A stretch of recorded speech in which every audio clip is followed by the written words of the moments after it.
Bonjour à toutes et bonjour à tous, bienvenue dans un nouveau numéro d'épisode suivant, épisode qu'on pourrait appeler peut-être celui du Liberation Day si j'étais un peu trumpiste, puisque ça y est, on s'est retenu depuis 2 mois de parler de la nouvelle saison de The Last of Us, qui est un peu quand même la série événement du moment, mais maintenant qu'elle est terminée, on va la débriefer. Alors je préviens d'emblée, on va spoiler, voilà, on n'a pas trop le choix, si on veut parler d'une série qui vient de se terminer, on va raconter des gros détails de l'intrigue de cette saison 2, donc si vous ne l'avez pas vue en entier, que vous voulez la voir, que vous ne l'avez pas terminé, y compris l'épisode 7 dont on va parler de l'épisode final, allez les regarder et revenez nous écouter évidemment en podcast. On sera dispo tout le temps, une fois que les épisodes que vous aurez vus seront rattrapés, digérés, et bien voilà, revenez nous écouter.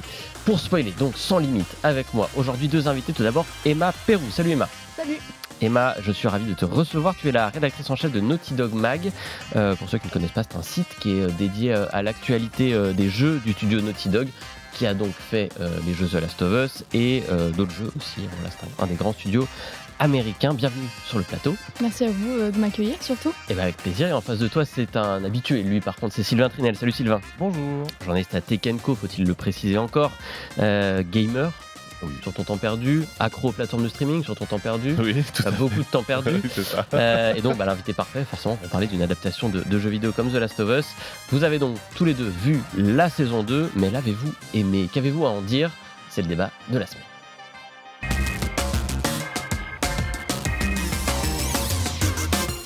Voilà, donc à partir d'ici, plus d'excuses, hein, vous êtes prévenus, on va parler en détail de l'intrigue de la saison 2 de The Last of Us qui s'est terminée ce lundi au moment où on enregistre. C'était le grand final de cette saison 2. Je voulais déjà avoir votre avis global pour commencer, avant de rentrer vraiment dans les détails. Est-ce que vous avez aimé cette saison 2? Emma, je te laisse commencer. Moi, en tant que joueuse et en tant que fan de The Last of Us 2, j'avais énormément d'attentes, peut-être un petit peu moins que la saison 1. Au final, j'avais un petit peu l'impression d'avoir regardé une bonne série, une série correcte. Mais est-ce que c'était une bonne adaptation? J'ai un petit peu des doutes. Il y a beaucoup de choses qui m'ont laissé particulièrement perplexe, notamment l'écriture des personnages, les enjeux. Je trouve qu'ils ont été vraiment retravaillés pour la série. Malgré tout, ça reste quand même un bon moyen pour les néophytes et pour les personnes qui ne sont pas vraiment friandes de jeux vidéo de découvrir ce récit-là qui est très très impactant et qui est pour moi qui est un des meilleurs au niveau du scénario, quoi. Donc c'est une bonne série qui se regarde. J'ai hâte de découvrir un petit peu vos avis autour de l'adaptation en tant que telle. On va voir ce qu'en a pensé Sylvain. Ah, moi j'attendais cette émission avec tellement d'impatience. Je le sais. Ça fait 2 mois, enfin non, allez, 1 mois que je te dis que j'ai envie de dire tout le mal que je pense de cette série. Voilà, le ton est donné. Non, mais j'avais aimé la saison 1, effectivement. Mais c'est vrai que cette saison 2, je vais partager la perplexité de cette saison 2 parce qu'il y a trop de problèmes. Et honnêtement, ça ne peut pas que se résumer au fait qu'on déteste Bella Ramsey. Moi, je ne la déteste pas personnellement. Il y a vraiment trop de soucis, au-delà du fait que c'est devenu du coup une mauvaise adaptation, étonnamment. C'est aussi devenu une série loin d'être terrible. Voilà. Une série loin d'être terrible, il va falloir développer ça, Sylvain, on va en parler. On va rentrer point par point. Moi, je voulais d'abord qu'on parle peut-être un peu des personnages. Moi, j'ai eu le sentiment d'une saison très humaine, très focalisée sur l'humain, sur leurs sentiments, les contradictions, les doutes des uns et des autres. Autant pour Joël, donc, qui est là une partie de la saison, Kelly ou Dina, qui sont un peu le deuxième moteur dans la deuxième partie de saison. Est-ce que sur ce point-là, sur les personnages, vous êtes satisfaite de ce qu'on a été fait ou pas, Emma ? Là, on retrouve un Joël beaucoup plus sensible, beaucoup plus humain. C'est ce qu'on avait déjà eu dans la saison précédente. Au niveau de la relation de Ellie et Dina, elle est beaucoup plus soulignée, mais est-ce qu'elle en perd pas un petit peu l'essence, tout compte fait? J'ai un petit peu cette impression-là. Je reviens un petit peu sur ce que je disais tout à l'heure au niveau des personnages. Je trouve vraiment que l'écriture de ces derniers est assez changée. Ça m'a un petit peu chamboulée, moi, honnêtement. Moi qui suis très attachée à l'univers et très attachée à Joël, Ellie, Dina, j'ai vraiment été perplexe. Ça m'a un petit peu déstabilisée de voir ce qu'ils en ont fait, comment ils ont traité le caractère des personnages, leur personnalité.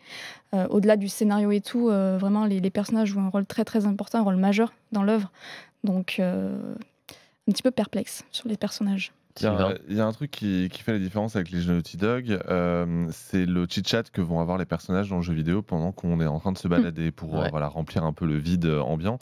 Et ça, on l'a aussi dans la série, mais ça n'a pas du tout le même impact que dans le jeu vidéo, parce que c'est des discussions, honnêtement, quand c'est Dina et Ellie, c'est des discussions de gamines de 14 ans, alors qu'il s'est passé 4 ans entre les deux saisons, rappelons-le. Elle a une vingtaine d'années dans l'épisode de Ellie, et on a malgré tout l'impression qu'elle a toujours 14 ans, avec des réactions honnêtement débiles. C'est vraiment, franchement, parfois, ça fait peine à voir.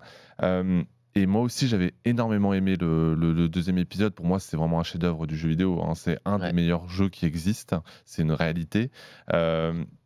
Parce que les personnages étaient extrêmement bien écrits.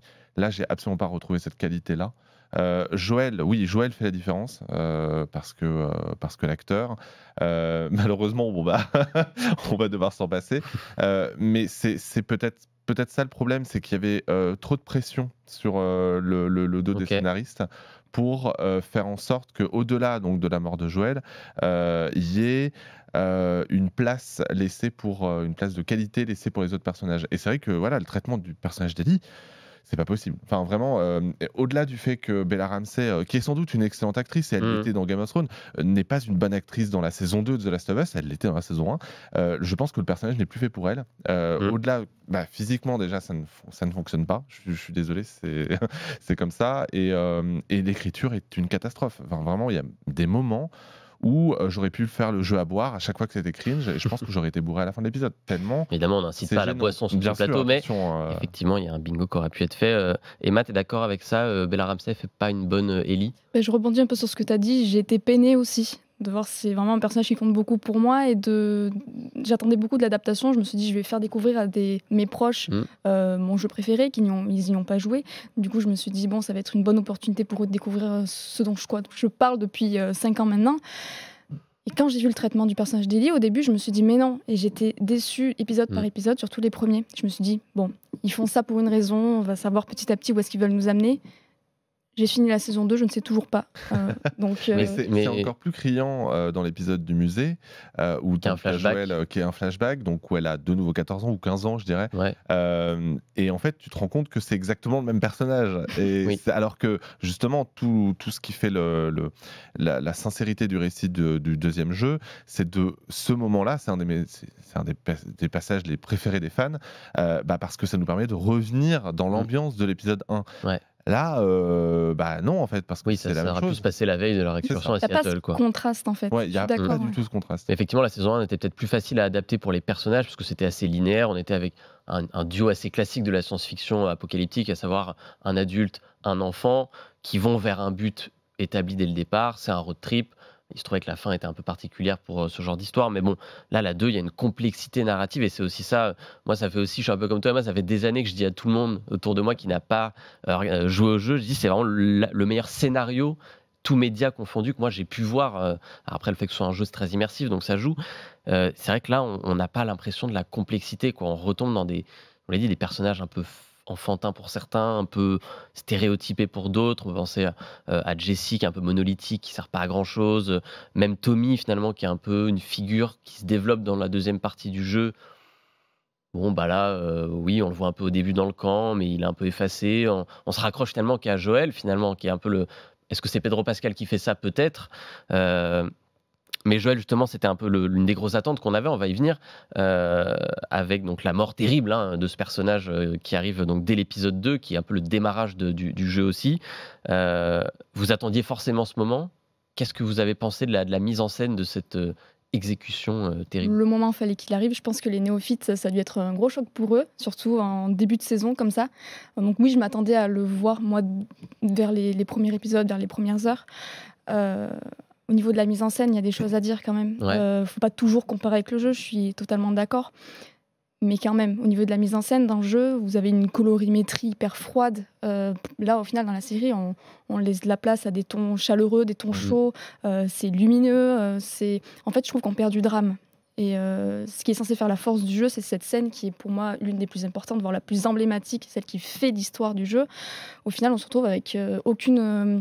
Au niveau d'une réalisation un petit peu fade, je trouve, en termes de mise en scène, il y avait, je pense, beaucoup mieux à faire. En fait, ils ont vraiment matière à faire quelque chose d'exceptionnel. Je me suis même dit à un moment donné, avant que la saison 2 sorte, ça va être encore mieux que le jeu. Et c'est triste à dire, mais non, en fait. avec les moyens et tout. Voilà. Après, au niveau de ce qu'on voit dans la scène, Abby, on voit vraiment Abby tuer Joël, on le voit, c'est graphique. Cette scène. C'est graphique. On a l'impression qu'elle tue un gibier au sol. Je ne sais pas si vous avez eu cette impression aussi, moi j'ai l'impression qu'elle tue un gibier. Ce qui est intéressant dans le jeu, c'est qu'on ne voit pas explicitement la mort de Joël. Oui. Ouais. Le coup fatal, on l'entend, on le devine. On le voit en partie, mais pas totalement, car on voit la mort de Joël à travers les yeux d'Ellie. On voit Ellie voit Joël mourir. Du coup, c'est pour moi pareil, on enlève un peu de drame, on enlève cet effet bouleversant qu'on retrouve pour nous, les joueurs.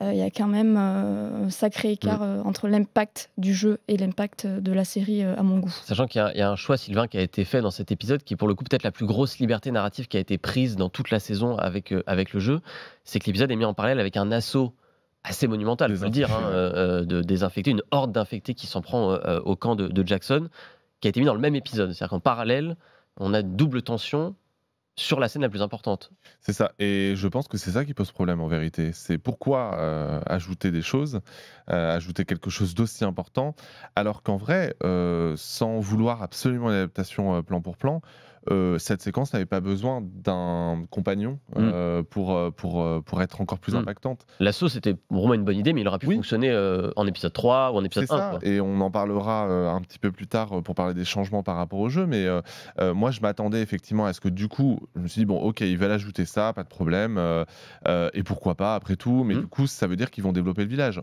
Pas du tout, de fait. Et en fait, c'est plein de moments comme ça où tu te dis, bah... c'est un rendez-vous manqué, et je trouve qu'effectivement cette fameuse scène de la mort de Joël, déjà elle est modifiée parce que du coup il meurt pas de la même manière, et le fait de vouloir absolument montrer Abby lui donner le coup fatal, c'est dommage parce que pour moi il y avait pas cette nécessité là pour détester Abby et ensuite pour la re-aimer un peu plus tard parce que voilà, c'est inéluctable. Il y avait vraiment pas besoin. Parce que le jeu et puis il y a aussi une chose d'ailleurs pendant cette scène, c'est que l'épisode ne se termine pas au bon moment. L'épisode se termine au moment où donc elle est récupérée par ses potes et elle revient au village en cheval. Dans le jeu, c'est pas ça. Dans le jeu, elle est récupérée, enfin il la retrouve dans l'hôtel avec Joël mort et point. Et là, l'acte se termine. Pourquoi avoir ajouté ce petit moment en fait c'était pas nécessaire parce que ça dure littéralement 30 secondes et ça termine l'épisode. Que dans le jeu, il y a aussi un autre changement majeur, c'est que Tommy est présent tout à fait, dans la villa à ce moment-là, et Tommy, pour le coup, est un peu écarté, ce qui fait aussi que Tommy est un peu fade peut-être dans la série. Un mot sur la relation qui devient, une fois que Joël est mort, il y a une nouvelle relation qui se met en place pour conduire la série, c'est celle entre Ellie et Dina, qui est vraiment au cœur émotionnel de cette saison. Est-ce que, Emma, tu l'as trouvé... au-delà de l'adaptation, encore une fois, bien mise en scène, est-ce que ça t'a convaincu, cette histoire d'amour naissante entre Ellie et Dina ? Pareil, j'en entendais beaucoup. Ellie et Dina, pour moi, c'est un des couples les plus marquants, pour moi en tout cas, dans l'univers du jeu vidéo. Donc ouais, j'en entendais beaucoup. Au-delà de la performance vraiment bien des actrices qui ont tenu leur rôle jusqu'au bout, on a quand même une mise en scène hyper différente. Dans le jeu, ce que j'aime beaucoup aussi, c'est que justement, ça s'écarte un peu des clichés pour laisser place à un couple avec une grosse maturité. Maturité, j'ai l'impression, à mon goût, un petit peu délaissée, au profit d'une série un petit peu, excusez-moi du terme, mais un peu une série pour ados, une série romantique. On va pas se mentir. Les frères Scott chez les infectés. C'est un peu une série romantique pour ados, et je me dis, moi je joue pas à The Last of Us justement pour avoir un petit peu tout ce qu'on retrouve actuellement. Donc j'étais un peu déçue parce que je me suis dit, ok, ça va durer un épisode, mais en fait c'est tout le long des petits... je dirais pas des discours niais, mais des conversations qui n'ont sûrement peut-être pas lieu d'être, surtout quand on a joué au jeu, évidemment. Je me dis vraiment la place du couple est très importante, la maturité aussi, elle est vraiment bien écrite dans le jeu. Tu vois, elles se regardent, elles savent qu'elles s'aiment, il n'y a pas besoin de plus. C'est ce que j'aime. Là, c'est vraiment un peu appuyé plan-plan, dessus. Sylvain, tu l'as un peu esquissé, on va aborder maintenant un peu vraiment voilà, les différences. Nous qui avons tous les trois joué au jeu, on a vu la trame. C'est une série qui est quand même globalement fidèle, elle ne s'écarte pas non plus énormément de la ligne. Non, moi je demande de toute façon pas une adaptation plan par plan. Ça l'était en saison 1 à part un épisode, c'est vrai, mais la saison 2, effectivement, moi j'étais ouvert à toutes les ouvertures possibles pour le coup, mais en fait il faut que ce soit bien fait. Ouais. Et les ajouts qui ont été faits, je pense par exemple effectivement à ce qui fait que Ellie et Dina peuvent partir à Seattle dans le jeu, c'est parce que donc le frère de Joël part avant elle. Dans la série, c'est parce que il y a un conseil de village qui décide de les laisser partir. Alors honnêtement, pourquoi pas, mais là c'est inutile. Pour le coup, la solution du jeu se suffisait à elle-même, encore une fois. Donc, pour moi, complexifier quelque chose qui finalement n'apporte pas grand-chose. Et il y a plein de moments comme ça qui sont ajoutés où tu te dis pourquoi, littéralement le dernier épisode où elle se retrouve sur l'île d'Escars pour en repartir 2 secondes plus tard, ça dure 1 minute 30, allez, 3 minutes 30, je suis généreux. 3 minutes 30, pourquoi ? C'est plein de choses comme ça et tu te dis voilà. Après le fait aussi qu'ils doivent expliquer le fait qu'il n'y a pas de masque à gaz dans la série, ce qui me paraît plus logique que dans le jeu, mais dans le jeu c'est un élément. Il y a des mécaniques de gameplay qui n'ont pas forcément de sens. Ça ok, ça je peux le comprendre et je l'accepte et mon cœur reste ouvert. Mais pour le reste, honnêtement, c'était pas utile en fait. Il y a un écart notable quand même, c'est vraiment pour le coup le début, c'est le personnage d'Abby qui nous est présenté avec tous ces enjeux de façon, même dès le début, c'est la première scène, je crois, de la saison 2. Alors que dans le jeu, on conservait le mystère, on apprenait son histoire petit à petit, révélée par un bout de personnage, etc. Au fur et à mesure des rencontres d'Ellie, puis via les talkies aussi, tout ce qui faisait partie des discussions entre les Wolves. Est-ce que c'est pas dommage, ça, peut-être, Emma, d'avoir cassé l'histoire d'Abby qui fait le sel de cette saison, de cette deuxième partie du jeu? Je suis d'accord dans le sens où, en fait, là, on laisse pas le choix aux spectateurs, on leur impose la vérité tout de suite. Un petit peu paradoxal, sachant que toute la saison est portée sur le mensonge, mais bon. Oui. Là où les joueurs ont de la chance, je trouve que c'est parce qu'ils peuvent en fait s'imaginer, mais pourquoi Abby a fait ça, c'était quoi sa relation avec cet homme-là. On peut s'imaginer pas mal de choses jusqu'à le savoir. Et après, il reste à voir si les joueurs sont plutôt... Il y a un truc qui existe, Team Ellie, Team Abby, ou Team personne, ou Team les deux. Là, en fait, on leur explique directement, on connaît ses motivations dès le départ. Je trouve ça dommage, pour te répondre, je trouve ça dommage. Une position omnisciente de, voilà, vous savez tout, et typiquement sur la scène de la mort de Joël, quelque part, ça enlève de l'émotion, parce que dans le jeu, c'est un choc, parce qu'on se dit, mais pourquoi est-ce qu'on ne sait pas qui c'est, elle le tue, et elle a vraiment une haine contre lui, mais pourquoi ? Alors que là, du coup, dans la série, on se dit, ah bah oui, mais en fait, c'est assez logique qu'elle le tue. Et puis, t'as tout ce monologue d'Abby pendant la mort de Joël qui est... Bon, c'est mettre en plus, faire longuir la C'est ça. Et ça, c'est quand même peut-être un peu dommage. Alors, on verra, puisque Abby sera personnage principal de la saison 3, sans trop en révéler, mais du coup, on se demande ce qu'on va apprendre, quoi. Pour les gens qui n'ont pas joué au jeu, qu'est-ce qu'on va apprendre dans la saison 3 sur Abby qu'on ne sait pas déjà? En fait, le truc, c'est que et c'est probablement ça qu'a manqué la série, c'est que en théorie, donc on va donc découvrir une Abby qui va interagir avec des personnages qui vont mourir, qui sont morts dans la saison 2. Mais du point de vue d'Ellie. Donc là, on va être sur le point de vue d'Abby, donc on va vraiment revenir en arrière. Et c'est là aussi où du coup les scénaristes n'auront pas se louper. Parce que ce qui est intéressant, c'est justement de voir que il y a de l'humanité partout, en fait. Ça peut pas, tout n'est pas blanc, tout n'est pas noir. Pas les méchants, et c'est là les tout l'intérêt de The Last of Us 2, c'est qu'Ellie, c'est pas la gentille, tout comme Abby n'est pas une gentille, ni la méchante. Et inversement, c'est plus manichéen que ça, et je trouve que la série a du mal avec ça en saison 2. En fait, on nous met trop en avant le fait que, ah oui, mais Ellie, elle est là pour une bonne raison, alors qu'Abby, non.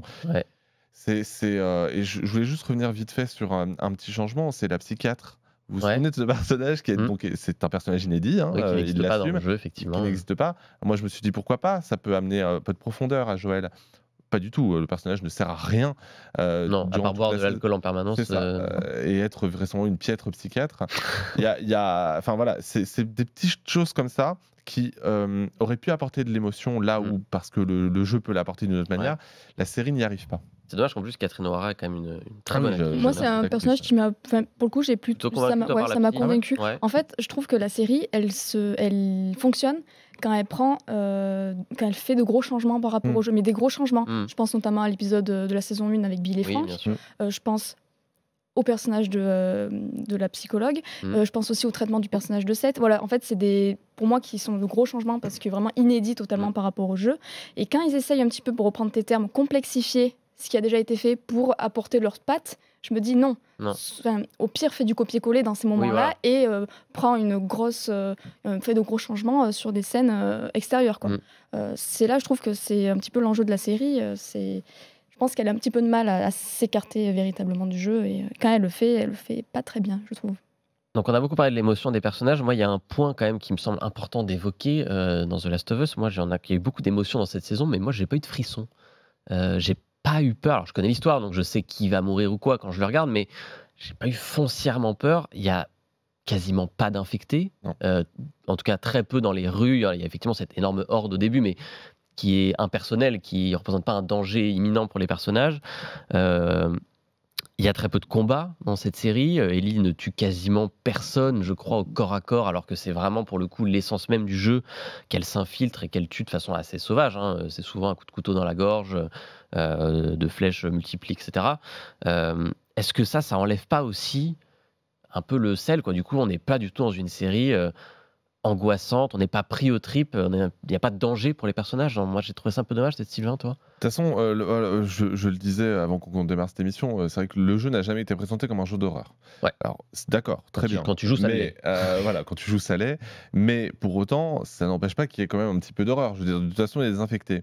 Mais la série a trop simplifié des éléments, je pense notamment à l'hôpital, etc. Le moment avec la scène, avec la lumière rouge, etc. Avant ça, on se tape notamment des infectés qui explosent, qui ont du poison, je crois, ou du gaz. Et ça, on les a pas du tout. Et je pense que ça participe pourtant, ces monstres-là participent à ce côté très angoissant du jeu. Mais c'est vrai qu'effectivement, moi je me souviens pas de l'avoir vu se battre, alors que lorsqu'elle enlève son t-shirt pour se faire laver par Dina, t'as l'impression qu'elle s'est battue contre une horde de gens. Contre qui, quoi? Et qui l'a frappé? J'avais pas souvenir d'avoir vu ça non plus. Peut-être Dina, du coup, peut-être un autre changement. À venir dans la saison 4, la grande révélation. C'est quand même dommage qu'il n'y ait pas d'infectés, Emma. Enfin, The Last of Us, ça fait partie du jeu, quoi. En fait, ils ont vraiment misé beaucoup, je pense, sur les hordes. Donc après, on en a il y a un gap en fait entre les hordes qu'on a au début et toute la suite de la saison 2.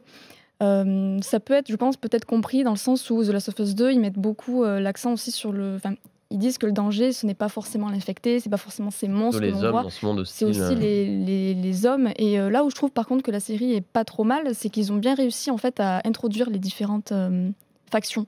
Les Wolves, ils sont vraiment présentés comme ils sont dans le jeu. Les Séraphites, tu vois vraiment que c'est des barbares, etc. Je trouve en fait qu'ils montrent bien que le danger, en fait, c'est l'homme, l'humain, et les infectés sont un peu en sous-plan. Par contre, j'ai bien aimé aussi toutes les scènes un petit peu avec les rôdeurs. Je trouve qu'ils se sont vraiment inspirés de leur comportement. C'est assez fidèle à se cacher dans l'ombre, à sauter sur leur proie dès qu'il y a une petite brèche. Ça mettait quand même l'attention qu'il fallait à ce moment-là, mais un gros gap quand même. Il y a peut-être une bonne scène quand même qui est quand Isaac torture un des Séraphites, où il y a cet échange sur la violence qui est on vous tue parce que vous avez tué nos enfants, mais vous aviez tué nos enfants, etc. Et on s'en sort jamais. Eux-mêmes l'admettent, Isaac l'admet, on n'en sortira jamais. Et c'est pour ça que je vais finalement te tuer, quoi. Je peux pas faire autrement que te tuer. Et c'est peut-être une scène qui passe un peu inaperçue, mais c'est vrai que sur les hordes, etc. Par exemple, moi j'avais pensé dans l'épisode 2 sur la horde, quand il y a l'énorme infecté qui est aux prises avec Tommy, on se dit tiens, ça va nous servir plus tard parce que Ellie, qui n'est pas là, ne l'a pas vu, va devoir en affronter un plus tard. Bon, non, du coup... Peut-être plus tard, on sait pas. Peut-être encore plus tard, mais ça n'a pas existé. Bon, voilà, c'est un peu dommage. On est peut-être un peu dur depuis le début, depuis tard dans notre jugement pour les gens qui nous écoutent. Il y a sans doute plein de gens qui ont adoré la série parce qu'ils n'ont pas joué au jeu. Nous, on a joué au jeu, donc on a cette adaptation en tête à chaque fois qu'on regarde, on compare les plans, on compare les personnages, etc. Si on essaie de dézoomer un tout petit peu de notre passé de gamer, est-ce que ça reste quand même pas une belle production?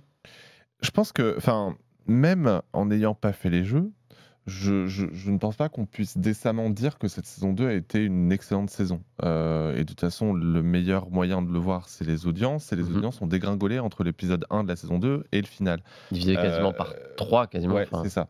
Et clairement, oui, les gens étaient moins présents parce qu'effectivement, c'était moins bon. Voilà, c'est un fait. Alors après, peut-être que la saison 3 sera meilleure, et tant mieux, parce que c'est vrai que moi, j'ai beaucoup aimé le passage avec Abby. Il y a beaucoup de choses à faire, et voilà.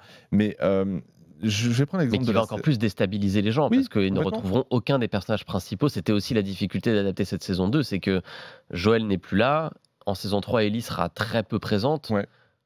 Mais il va falloir accepter de se plonger dans un nouveau personnage, ce qui est quand même dans une série compliquée. Regarde la série Fallout d'Amazon, qui est vraiment une excellente série. Ça adapte un univers, pas un jeu en particulier, et ça n'empêche pas d'être très bon. Et même si on la compare aux jeux vidéo, ça a son propre sel.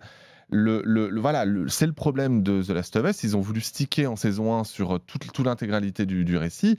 Si tu commences effectivement à faire des choses différentes, tu as le droit, et ça j'en suis ravi, mais il faut bien le faire. Et pour moi, ce n'est pas le cas ici. Ça n'est pas bien fait. Il y avait quantité de choses à prendre en compte. Ils ont décidé de ne pas le faire. Tant pis, mais alors faites-le bien dans ces cas-là si vous faites des changements, quoi. Emma, est-ce que tu arrives à passer outre ton passé de gamer sur ce jeu pour voir juste la série en tant que telle? Moi qui suis marquée au fer rouge en fait par le jeu, c'est très dur. Ouais. Honnêtement, c'est très très dur. Mais avec du recul, bon, c'est quand même, il y a de bons personnages, même si tu les compares pas au jeu forcément, mais t'as quand même une histoire derrière, t'as la relation d'Ellie-Joël. Je rebondis sur les baisses d'audience. Peut-être que des spectateurs ont fait un petit peu comme quand le jeu est sorti. Joël est mort, hop, je regarde plus. Donc peut-être qu'il y a eu aussi cette... en plus, on connaît la popularité de Pedro Pascal, qui est devenu une espèce d'icône hollywoodienne aujourd'hui. Donc c'est vrai que les gens, peut-être, étaient là beaucoup pour lui. Bella Ramsey n'est pas du tout une star. Elle a une communauté qui l'aime bien, etc. C'est une bonne actrice par ailleurs. Elle a fait beaucoup de choses. Est-ce qu'elle est suffisante à elle toute seule pour porter cette série? Peut-être qu'effectivement, il y a un effet, contre-effet Pedro Pascal qui a disparu de la saison. Il ne sera pas là non plus dans la saison 3, on va pas se mentir, il n'y a pas de résurrection miraculeuse dans The Last of Us, c'est pas trop l'ambiance de la série. Saison 3, donc, qui n'est pas encore en tournage, donc on la attendra pas avant 2027, soyons très clairs. Vous allez la regarder déjà? Oui, continuez quand même, continuez l'aventure. C'est aussi ça qui fait que la série, malgré tout, c'est pas si mauvais que ça, parce que moi je me suis dit à la fin, bon ok, j'ai été déçu, mais j'ai quand même envie de voir la suite, parce que j'ai envie de voir le traitement du personnage d'Abby que l'on n'a pas assez vu en fait. Donc j'ai envie de voir, parce que c'est un de mes persos préférés du jeu, malgré tout. On peut être agréablement surpris. Oui, mais l'actrice, du peu qu'on a vu, l'actrice est bonne dans son rôle. Elle est pas assez musclée. Oui, elle n'a pas le physique du personnage. Voilà, mais c'est pas grave, mais j'en attends quand même beaucoup de ce segment-là. Emma, cette saison 3, tu l'attends. Qu'est-ce que tu attends de cette saison 3 justement? Qu'est-ce que tu as envie de voir dedans? Le traitement du personnage d'Abby. Moi qui ai un peu plus de mal avec elle dans le jeu, notamment la première fois que tu fais le jeu, tu te dis mais non. Bon, après tu fais plusieurs fois, tu te dis bon, elle est peut-être pas aussi tort que ça. Il n'y a aucun méchant, il n'y a aucun gentil, ça se vaut. Mais ouais, le traitement du personnage. Moi d'ailleurs, je pensais qu'on allait l'avoir quand même un petit peu plus parce qu'ils nous ont dit ouais, on fera pas comme dans le jeu. Donc je me suis dit, ils vont peut-être jouer sur des parallèles, des flashbacks, etc. pour qu'on s'attache aux deux à peu près pareil, pour qu'il n'y ait pas trop de distinction.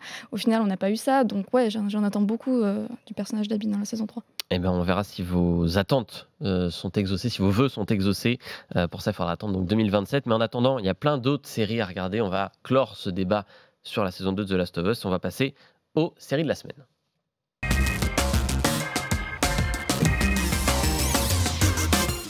Deux recos, donc pour conclure, vous avez l'habitude de ce segment de fin d'émission, deux séries de Prime Video. D'ailleurs, c'est un hasard, vous avez tous les deux choisi des séries sur cette plateforme. Je commence avec toi, Sylvain. Tu as beaucoup aimé une série, alors rien à voir avec The Last of Us, on va changer d'ambiance totalement. Rien à voir. Peut-être les ados, on va dire, en point commun, ou les jeunes. C'est la série Surcompensation. Oui, effectivement, qui est arrivée il y a quelques jours, quelques semaines sur Amazon Prime. Eh bien, c'est une version revisitée d'American Pie, mais sans tout le côté problématique de la saga American Pie. American Pie serait problématique. Franchement, vraiment, je les ai revus. Effectivement, je me suis dit, mais comment ça peut être diffusé un truc pareil? Mais bon, bref, c'est un autre débat. Non, ouais, franchement, c'est honnêtement très drôle. Ça se passe donc à l'université. On suit deux personnages. Un qui est gay, mais qui veut pas l'admettre, qui veut pas l'admettre aux autres. Et une autre qui est, elle, vierge et qui veut pas non plus l'admettre. Et qui plus est vraiment pas quelqu'un de très sociable. C'est à la fois très drôle, très touchant. Il y a Ouais, en fait, ça vient un peu comme ces parodies qu'on a vu, Scary Movie, etc. C'est ce genre de série. Okay. Donc, mais ça sait aussi faire dans le drame et dans le côté assez touchant. Donc ça fonctionne très bien, le casting est formidable. J'ai oublié le nom des acteurs parce que la plupart des acteurs sont absolument inconnus au bataillon. Mais il y a un TikToker qui est le personnage principal. Et pour le coup, comme quoi, on peut être TikToker et être très bon acteur. Tout arrive. Ça arrive. Mais c'est vraiment un vrai coup de cœur. J'ai vraiment vu tous les épisodes je crois, en un week-end, parce que ça se regarde très bien, c'est des épisodes de 33 minutes. Donc tout est déjà dispo. Tout est déjà dispo sur Amazon Prime. Voilà, et ça s'appelle Surcompensation. C'est dispo donc sur Prime Video, une saison. Peut-être une deuxième, je ne sais pas si elle a déjà été renouvelée. Je pense, parce que je crois qu'elle est dans le top 10, enfin elle fonctionne bien sur Amazon Prime. Après, ils ont annulé la roue du temps, donc oui, on n'est jamais à l'abri, mais on va espérer en tout cas une série qui change. Et une fois que vous avez été bien déprimé par The Last of Us, allez voir Surcompensation. C'est complètement ça. Ça vous remettra un peu dans l'ambiance. Et on va terminer avec ta reco à toi, Emma. Toi, c'est une série qui s'appelle The Wilds, qui est donc aussi dispo sur Prime Video. Moi, je ne connaissais pas du tout quand tu m'as dit que tu voulais parler de ça. C'est une série qui est terminée, je crois, en 2 saisons. C'est ça, donc elle a été annulée, mais en tout cas, c'est... pareil, c'est un petit peu plus léger que The Last of Us. Pas difficile. Donc là, en fait, on suit l'histoire de 9 adolescentes qui, à la suite d'un crash d'avion, s'effondrent sur une île déserte. Ce qui est bien, en fait, c'est le traitement des personnages. En fait, au fil des épisodes, en fait, un épisode traite le passé un petit peu du personnage, ses qualités, ses défauts, etc. Et en fait, on se rend compte qu'elles sont très différentes les unes aux autres. Et pourtant, leurs personnalités propres vont faire qu'elles vont s'en sortir sur l'île. On verra comment. Voilà, en fait, leur entraide en fait commune va faire que elles vont s'entendre, elles vont se disputer, elles vont se prendre la tête. C'est plus léger, mais c'est aussi quand même des fois un peu dramatique parce que elles ont tout un passé un petit peu plus compliqué. Et on va se rendre compte également que ce crash d'avion n'était peut-être pas un accident. Donc voilà, ça mêle un petit peu l'amitié, l'amour. Il y a aussi une petite sphère d'enquête qui est pas mal aussi. Donc ça mêle un petit peu plein d'univers que j'aime bien. Mais voilà, je défends un petit peu cette série-là. Qui n'est pas très connue, effectivement. Qui n'est pas très connue. C'est bien de rappeler qu'il y a des séries que tout le monde n'a pas vues, mais qui sont très bien. Voilà. Ça s'appelle donc The Wilds et il y a 2 saisons à voir. L'avantage, c'est que ça ne prendra pas trop de temps et c'est fini. Il n'y a pas à attendre la suite. Malheureusement, ça n'a pas été poursuivi.